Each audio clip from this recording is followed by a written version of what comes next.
Hi, this is Elliot Martin, And I'm Becky Hatfield. and we're coming to you from opposite ends of the country today to talk about Medicare We're asking, and answering all your questions related to Medicare so that way you can make an informed decision. This is the Medicare Navigators podcast.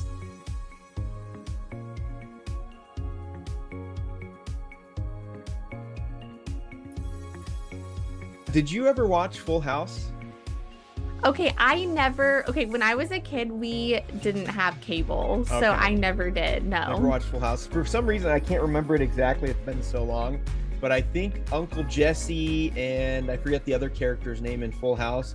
I think one of them had a recording studio in the basement, I think it was, Oh, of the house in San Francisco. And I for some reason I kind of remember there being a red light, a recording light yep. on that show anytime he was in the recording studio or something like that. That's one of the things I remember from that show, I think. I need to get one of those because currently, I don't know if you can tell from the background, but I'm in my two sons' bedroom Oh, it because, is. That's very like nice this was decor. I know. I mean, it's just like really the best option right now for us. And so it has a window. I can look out and see Yeah. outside, which is important to me. And so, but it does come with some challenges, you Yep. know. Yep. So, Yep. so yeah, I do need to get a light. Um, so I don't even know exactly where we were at. We were talking about if you were applying for Medigap or sorry, a supplement and Part D, you would just do that once you had activated Part A and Part B, right? Yeah. Yep. So you need Okay. A and B in order to add on a supplement or add a prescription drug plan. That's kind of the prerequisite to get other types of plans to kind of supplement your Medicare benefits. Yeah. Okay. That's helpful. I think in my mind, it was like you need to do all of that at the same time, but you kind of can't do it all at the same time because you need to Yep. wait and get the A and B activated Exactly. One step at a time. before you can go and do the D and the supplemental plan if Yep. that's the route you're going. Yep. So it is important, I would say, to probably start getting activating Part A and Part B as soon as you can Yeah. so that you leave yourself a lot of time for all the Right. paperwork and the back and forth and Yep. all of Yep. that. Yep. Exactly. And most of the time when you apply for A and B, Social Security processes things within a week, but it can take longer if they need extra documents from you. Sometimes they need Hmm. marriage certificates, divorce decrees, immigration Hmm. papers, birth certificates, death certificates. They might need to get extra documentation to be able to tie your Medicare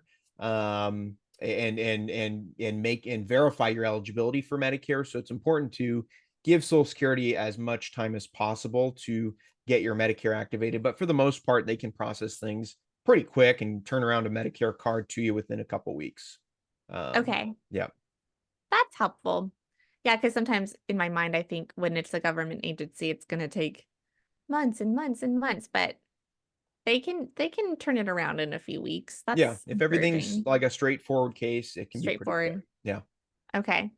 Let's say, Elliot, that you are about to be 65 and you are thinking about applying for Medicare, but you know sometime within your 65th birthday year, you are going on a long extended trip overseas. Like Mhm. it's not gonna be like, oh, I'm going to Europe for a week. It's like I'm going to visit my son who is stationed in Germany Mm. and I'm going to be there for 1 to 3 months. So like a good little chunk of time. Yeah. How does one go about coordinating care for while they're in that situation? So yeah, so what happens if you're going to be overseas, your Medicare card doesn't cover anything overseas, right? So Part A and Part B, nothing. A lot of times your Medicare supplement will have some foreign travel emergency coverage. Same thing with a lot of the Advantage plans. You've got to kind of check to see what your benefit is. On the supplemental plans, the benefit, if your plan does include that benefit, like a Plan G, it's a standard benefit. It's $50,000 or 80% coverage up to a $50,000 lifetime benefit. That's standard on all plan Gs. And then the Advantage plans they may vary a little bit.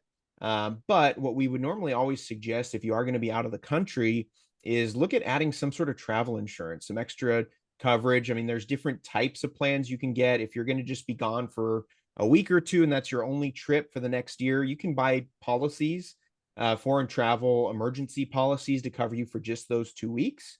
Or they have other plans that will cover you for 365 days. You can get like Oh, a year of coverage. I think they put a limit on how many days at a time you can be out of the country. But if you have multiple trips, you can purchase something just to cover you for 365 for 365 days.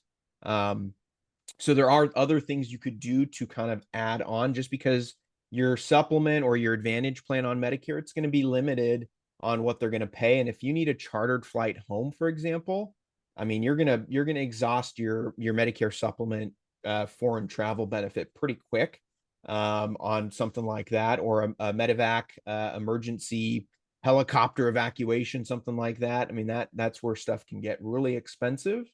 And you just don't know. I mean, most of the time you're going to be 99% of the time, if not a higher percentage of the time, you're going to be completely fine. But if for that one-off type of thing, it may provide some peace of mind to just add some extra travel insurance. yep. I think that's what it is you're kind of paying for the peace of mind Yep.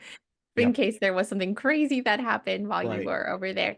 And we did on our last conversation talk about what to do if you actually wanted to retire overseas. So Mm, I will link that in our show notes below because that's a whole nother conversation right. because we know there's a lot of people where, and especially in this day and age where money isn't stretching as far as it used to, where Yep. they're thinking, how can I make my nest egg go further? Oh, maybe Yeah. I can retire overseas. So Yeah. we talked about that on our last talk that we had in March. So tune into that if you're interested in learning more about that situation, because that's a whole nother thing. Yep. Um, the next thing I wanted to ask you is, what if you were turning 65, Elliot, and you are about as healthy as they come? You don't take any medications. So you're learning about Part D, and you're like, I don't even need that part of Medicare. Like, I don't take any prescriptions. I never have. I don't plan to. Um, what would you say to someone or to yourself in that situation? Would you even attempt to get a Part D plan? Is it worth it? So we get this question a lot, just because we do run into a lot of folks that aren't taking any prescriptions, or maybe just a couple generics, inexpensive generics. We Mhm. normally would suggest at least getting something in place as a backup, one.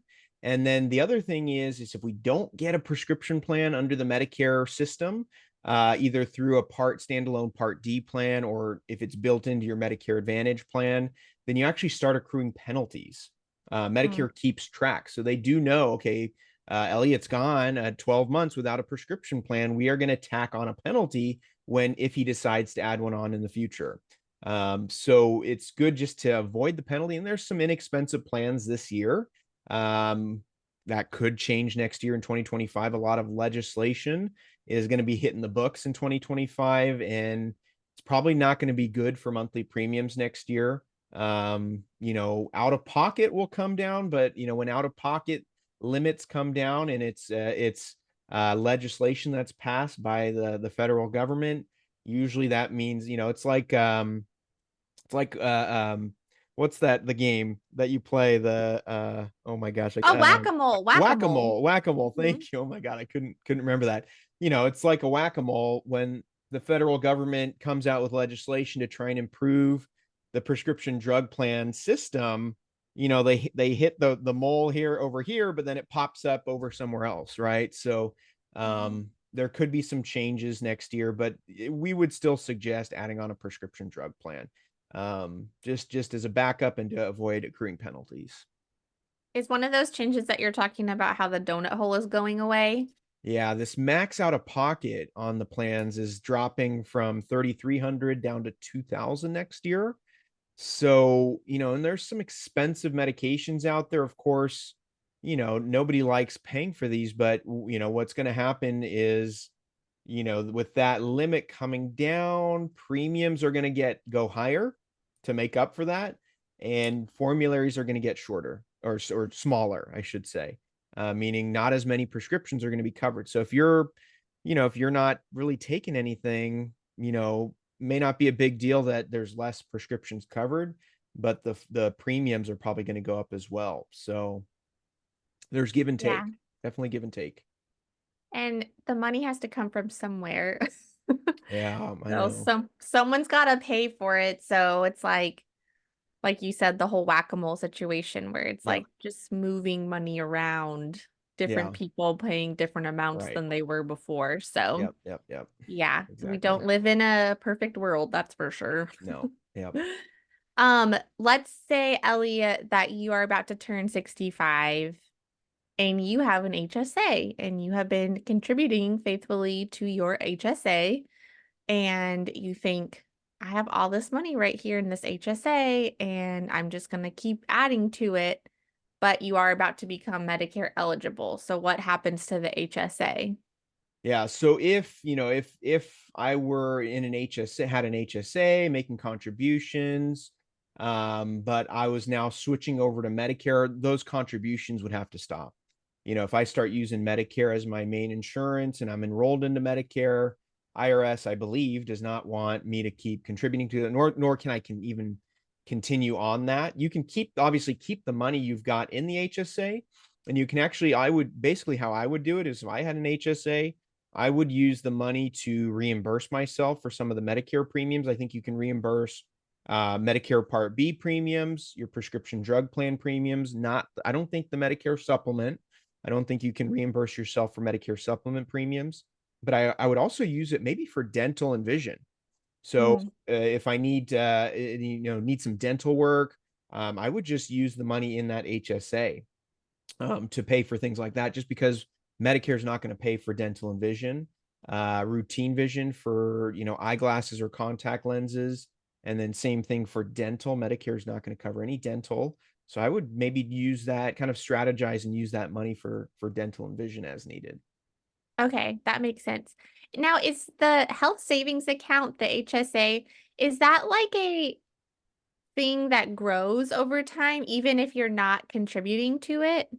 Yeah, because it's tied, you can tie it to like a stock market index, I believe. I'm not an expert on HSAs, but I think the idea behind it is you put the money in, it's pre-tax money that you put in, and then it grows tax. I don't even know if it's taxed after.